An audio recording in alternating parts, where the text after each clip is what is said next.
ओम पूर्णमद पूर्णमिदं पूर्णात् पूर्णमुदच्यते पूर्णस्य पूर्णमादाय पूर्णमेवावशिष्यते।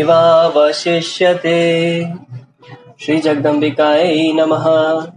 तो आज हम परम कल्याणमयी जगत जननी माँ अम्बा की कृपा से पंचम स्कंद के 21वें अध्याय का पठन और श्रवण शुरू करने जा रहे हैं, जिसमें शुंभ और निशुंभ को ब्रह्मा जी के द्वारा वरदान, देवताओं के साथ उनका युद्ध और देवताओं की पराजय वर्णित है।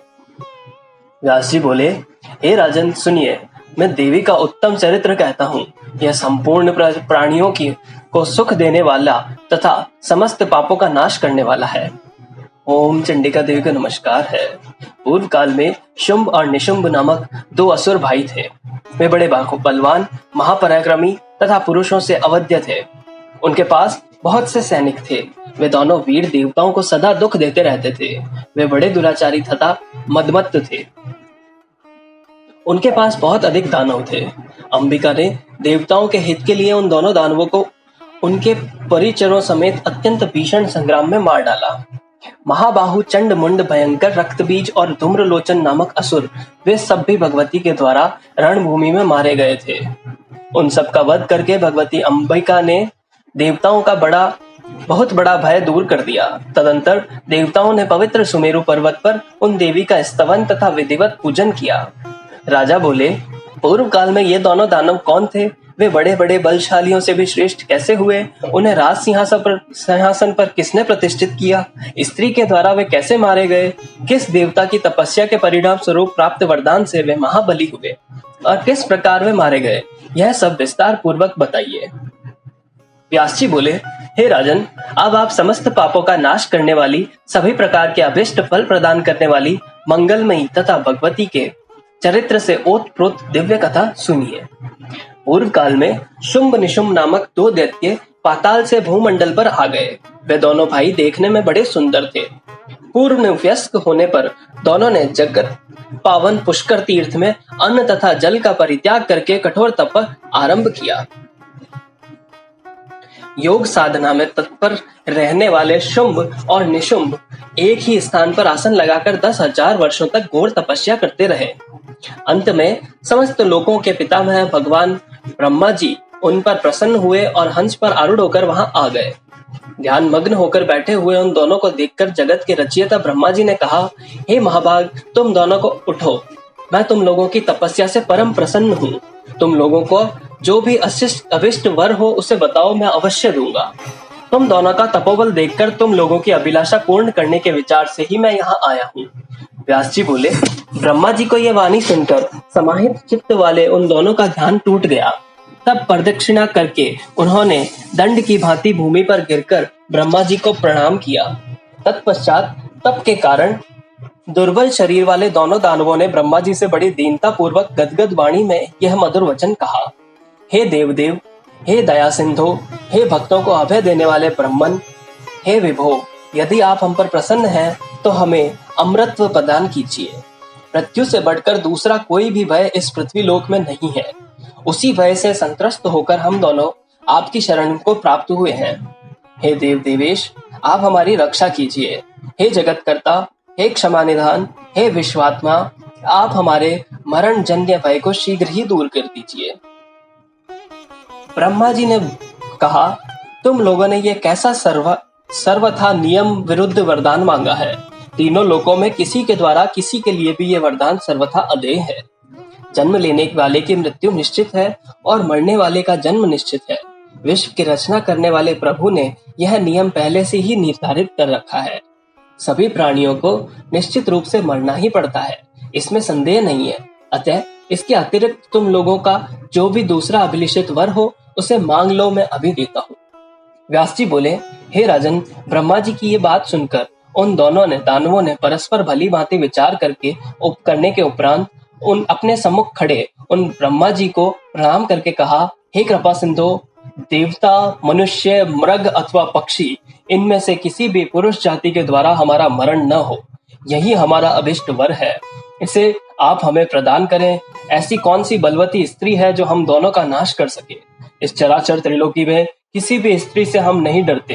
हे ब्राह्मण, हम दोनों भाई पुरुषों से अवध्य हुए, हमें स्त्रियों से कोई डर नहीं है, क्योंकि वे तो स्वभाव से ही अबला होती हैं। व्यास जी बोले, उन दोनों की यह बात सुनकर ब्रह्मा जी ने उन्हें अभिलिषित कर वर दिया और प्रसन्न मन से अपने स्थान पर चले गए। ब्रह्मा जी के अपने लोक चले जाने पर वे दोनों दानव भी अपने अपने घर चले गए। उन्होंने वहां पर शुक्राचार्य को अपना पुरोहित बनाकर उनका पूजन किया। तत्पश्चात किसी उत्तम दिन और नक्षत्र में सोने का दिव्य तथा सुंदर सिंहासन बनवाकर मुनि ने राज्य स्थापना के लिए उन्हें प्रदान किया। उन्होंने ज्येष्ठ होने के कारण शुंभ को वह सुंदर राज सिंहासन समर्पित किया। उसी समय अनेक श्रेष्ठ दानव उसकी सेवा करने के लिए शीघ्र वहां उपस्थित हो गए। बलाभिमानी तथा महापराक्रमी चंड और मुंड, ये दोनों भाई भी अपनी सेना तथा बहुत से रथ, घोड़े और हाथी साथ में लेकर उनके पास आ गए। शुंभ को राजा बना हुआ सुनकर उसी के रूप वाला धूम्रलोचन नामक प्रचंड पराक्रमी दैत्य भी उसी समय सेना सहित वहां पहुंच गया। उसी वीर वरदान के प्रभाव से अत्यधिक बलशाली तथा शूरवीर रक्तबीज भी दो अक्षौहिणी सेना के साथ वहां आकर सम्मिलित हो गया। हे राजन, उसके अतिशय बलवान होने का यह कारण था कि संग्राम में युद्ध करते हुए उस रक्तबीज के शस्त्राहत होने पर उसके शरीर से जब भूमि पर रुधिर गिरता था, उसी समय उसके ही समान क्रूर और हाथों में शस्त्र धारण किए बहुत से वीर उत्पन्न हो जाते थे। रक्त बिंदुओं से उत्पन्न वे पुरुष उसी रक्त बीज के आकार, रूप और पराक्रम वाले होते थे। वे सभी पुनः युद्ध करने लगते थे। इसलिए संग्राम में महापराक्रमी तथा अजय समझा जाने वाला वह महान असुर रक्त बीज सभी प्राणियों को अवध्य हो गया था। इसके अतिरिक्त चतुरंगिणी सेना से युक्त अन्य बहुत से पराक्रमी दानव भी शुंभ को अपना राज्य राजा मानकर उसके सेवक बन गए। उस समय शुंभ और निशुंभ के पास असंख्य सेना हो गई और उन्होंने अपने बल के प्रभाव से भूमंडल का संपूर्ण राज्य अपने अधिकार में कर लिया। तत्पश्चात शत्रु पक्ष के वीरों का संहार करने वाले निशुंभ ने अपनी सेना सुसज्जित करके इंद्र को जीतने हेतु बड़े वेग से स्वर्ग के लिए प्रस्थान किया। वहां पहुंचकर उसने लोकपालों के साथ घोर युद्ध किया। तब इंद्र ने उसके वक्ष पर वज्र से प्रहार किया। उस वज्राघात से आहत होकर दानव शुंभ का छोटा भाई निशुंभ भूमि पर गिर पड़ा। तब परम साहसी उस निशुंभ की सेना भाग गई। अपने भाई को मूर्छित हुआ सुनकर शत्रु सेना को नष्ट कर डालने वाला शुंभ वहां आकर सभी देवताओं को बाणों से मारने लगा। इस प्रकार किसी भी कार्य को कठिन न समझने वाले उस शुंभ ने भीषण युद्ध किया और इंद्र सहित सभी देवताओं तथा लोकपालों को पराजित कर दिया। तब उस शुंभ ने अपने पराक्रम के प्रभाव से कल्पवृक्ष और कामधेनु सहित इंद्रपद को अधिकार में कर लिया। उस साहसी शुंभ ने तीनों लोकों पर आधिपत्य जमा लिया और देवताओं को मिलने वाले यज्ञ भागों का हरण कर लिया। नंदनवन में पा करके वह महान असुर आनंदित हुआ और अमृत के पान से उसे बहुत ही सुख मिला। उसने कुबेर को जीतकर उसके राज्य पर अधिकार कर लिया और सूर्य तथा चंद्रमा का भी अधिकार छीन लिया। उसने यमराज को परास्त करके उनका पद स्वयं ले लिया। इसी प्रकार अपने बल के प्रभाव से वरुण का राज्य अपने अधीन करके वह शुंभ राजा राज्य शासन स्वयं करने लगा और अग्नि तथा वायु के कार्य स्वयं करने लगा।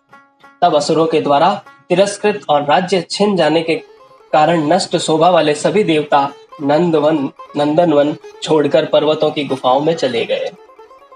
अधिकार से वंचित होकर वे सभी निर्जन वन में भटकने लगे। अब उनका कोई सहारा नहीं रहा, उनके रहने की जगह नहीं रही। वे तेजहीन और आयुध विहीन हो चुके थे। इस प्रकार सभी देवता पर्वतों की कंदराओं, निर्जन उद्यानों और नदियों की घाटियों में विचरण करने लगे।